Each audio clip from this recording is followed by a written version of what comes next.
ఎప్పుడన్నా అన్నం ఎక్కువగా మిగిలిపోతే పడేయకుండా సింపుల్గా నిమ్మకాయలతో ఇలా పులిహోర చేసుకోండి. చాలా టేస్టీగా ఉంటుంది. అలాగే విటమిన్ సి కూడా వస్తుందన్నమాట. స్టవ్ మీద మందంగా ఉన్న ఒక ప్యాన్ కానీ కడాయి కానీ పెట్టుకొని ఇందులోకి 2 టేబుల్ స్పూన్ల నూనె వేసుకోండి. మీ కారానికి తగ్గట్టు నిమ్మకాయ పులిహోరకి స్పైసీగా ఉంటేనే బాగుంటుంది. ఒక 4 లేదా 5 పచ్చిమిరపకాయలని ఇలా చీలికలుగా కట్ చేసుకొని వేసుకోండి. వీటిని బాగా వేయించుకుంటే కనుక తినేటప్పుడు కారం లేకుండా టేస్టీగా ఉంటుంది. ఇందులోకి 2 స్పూన్ల వేరుశనగ పప్పులు, 1 స్పూన్ పచ్చిశనగపప్పు, హాఫ్ టీ స్పూన్ ఆవాలు, హాఫ్ టీ స్పూన్ జీలకర్ర వేసుకోండి. 1 లేదా 2 ఎండుమిరపకాయలని వేసుకోండి. అన్నట్టు చెప్పలేదు కదా, అన్నం క్వాంటిటీ వచ్చేసి నాకు 1 కప్పు పైనే మిగిలిందండి. 1.5 కప్ ఉంటుంది రైసు. దానికి ఈ తిరగమాత దినుసులు సరిపోతాయి.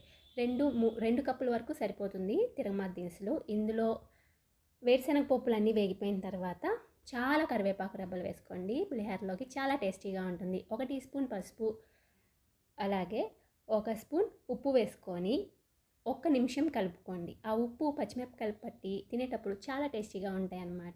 ఇప్పుడు ఇందులోకి మనకి మిగిలిపోయిన రైస్ ఉంటుంది కదా, అది వేసుకోవాలి.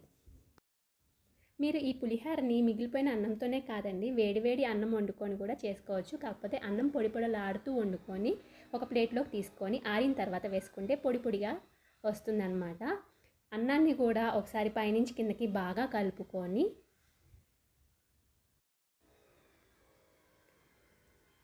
అన్నానికి సరిపడా ఉప్పు వేసుకోండి. ఇందాక మనం తిరగమాతకి మాత్రమే ఉప్పు వేసుకున్నాము. ఇప్పుడు అన్నానికి సరిపడా ఉప్పు వేసుకొని ఒకసారి అంతా బాగా కలిపేసుకొని ఒక 2 నిమిషాలు పొయ్యి మీద ఉంచుకొని స్టవ్ ఆఫ్ చేసేసుకొని పక్కన పెట్టేసుకోండి.